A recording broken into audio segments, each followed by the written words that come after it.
go to Dr Neil Hudson. Thank you, Madam Deputy Speaker. I welcome the measures in the Queen's speech to support policing, not only securing safer streets for all, but also more widely across the country to cover rural crime.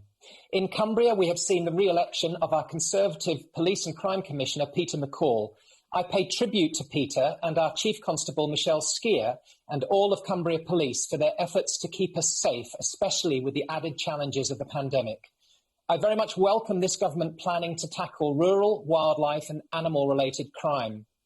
The government has announced measures in this speech to improve animal welfare, both here and globally. As a veterinary surgeon, this is something I welcome strongly. The Action Plan for Animal Welfare contains much-awaited measures on recognising animal sentience in law, plans to tackle puppy smuggling, pet theft, ear cropping in dogs and livestock worrying.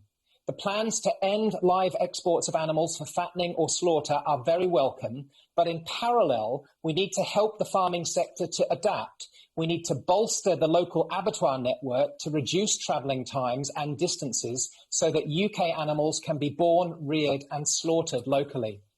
By promoting high animal welfare standards here in the UK and also using animal welfare chapters in our free trade deals, we can be a beacon to the rest of the world. This would be an excellent use of some of our international aid budget to help farmers in the developing world farm and rear animals in a more sustainable way.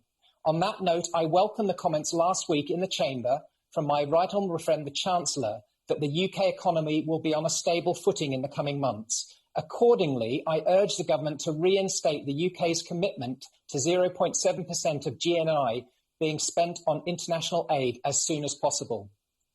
The speech also contains welcome measures to protect and support our environment through the Environment Bill, and I strongly support the Government's plans to focus on improving mental health support and provision in our country, something that has come into sharp relief in the pandemic.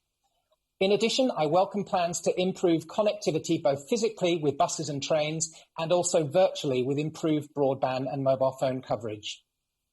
The measures in the speech on the Lifetime Skills Guarantee and flexible access to education are to be applauded. I look forward to working with the Government for the learners of Cumbria.